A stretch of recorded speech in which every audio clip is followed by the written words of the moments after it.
Welcome back. This is Christopher with 4gates.com, and we're going to talk today about how to choose and use and care for your mala, which is kind of a rosary or prayer beads. So Namaste, wish you well, and thank you for joining me.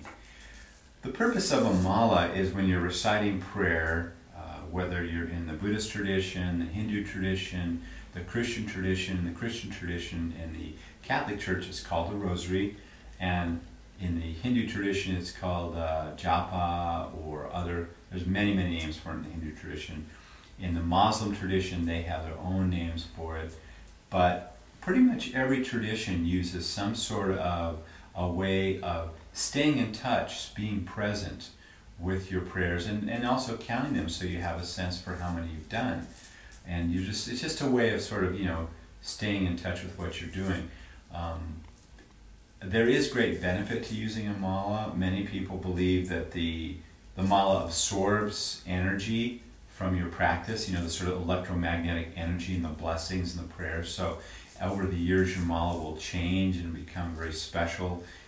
Many times I've picked the mala up and I can feel something about the practitioner, and I can feel their virtuous nature and their good heart. And it's a wonderful thing. A mala is a beautiful tool. So generally the Buddhist mala has 108 beads. This one has 3 more beads because we've added what's called a resting bead. If you're trying to count them and you need to get up to use the restroom, or it's time to eat, or the practice is being interrupted for a break time, then you have a place you can stop. So we've added a separate little bead here. You can see it kind of there, I hope. It's crystal, and that allows you a place to stop. So you have, it's kind of like a quarter hour, if you will. It's, there's 4 of them, including the guru bead. So it gives you a nice place to stop. You can see there's the guru bead here at the top where the tassel is, which is usually a little bigger. And then you've got a resting bead here at the 28th bead, a resting bead here, another 28 beads, and a resting bead here. Just gives you a place to stop and pick up where you left off, and you can remember where you were. There's different kinds of malas. This one's semi-precious stone. Many people will get wood malas, such as sandalwood, ebony, rosewood. They're beautiful. There's nothing wrong with any mala. Whatever mala you use is fine. I prefer I like the feel. It's a very personal choice, and you should choose a mala based on what feels comfortable to you. I like the feel of the semi-precious stone. They're smooth, and they have kind of a real presence in my hand, and there's something about the tactile experience of it that I enjoy. So this is turquoise, and the one around my neck is lapis. And there are different meanings to different malas in terms of what the beads are used for, but we won't talk about that today. I think just getting to know it and use it is more important. What the mala is strung with can be very important too. We at 4gates.com we tend to string our malas with kind of a beading wire, because then they don't break as easy, and that is a problem with the semi-precious stone. So you might want to make sure yours is strung with something that's strong. When you use a mala, generally you start at the top, right next to the guru bead, and you, after a recitation of every prayer mantra, you move 1 bead, as you probably know. Some people wonder if it should be used in the right hand or the left. Generally they use it in most traditions in the right hand. I think that's probably because in many parts of the world, the right hand is sort of like your public hand in Asia.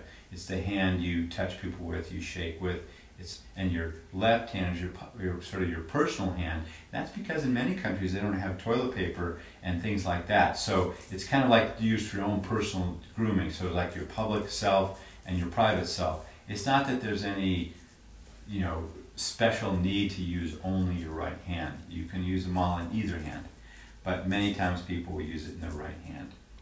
And it's nice to have your mala blessed by a lama or a sacred teacher or practitioner that you know of. That really helps give it some specialness.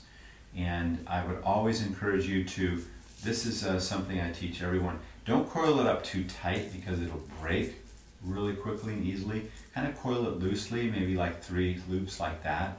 That gives you, a nice coil. You can fit it over your hands. It doesn't dangle too much that way.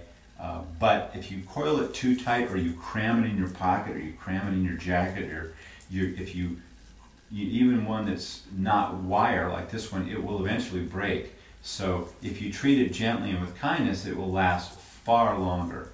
And so treat it well. And oftentimes I recommend people using a mala bag, which I don't have here, but it's just a nice little silk bag that you can put it in. It keeps it clean, it keeps it safe, and then when you're putting it in your pocket, your purse, your jacket, your briefcase or whatever, your suitcase, it just keeps it clean and protects it from getting snagged and broken on things. So when you are done with your recitation mantra, you know, sometimes it's nice to you know, close with dedicating the merit or the positive karmic activity to the welfare of all beings.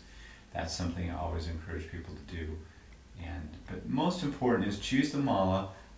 If it's something that you feel connected to, if you look at it in the color or the texture, you have to hold it. You know, just choose it because it appeals to you, not because someone tells you to, or because you should choose one over another. Most monks and nuns use a wood bead mala, and they'll have a special semi-precious stone one for other uses. I'm going to grab one here for you off camera. This is a small Bodhi Seed. It's nice because Bodhi Seed is very durable, they're inexpensive, and they look nice. You can, you know, wear it over your neck just like any other mala. And they're very simple too, they're very stately. So Bodhi Seed is oftentimes, which is obviously kind of wood-based, is very nice. And it gets smoother over time as you use it, and it also has a very nice texture.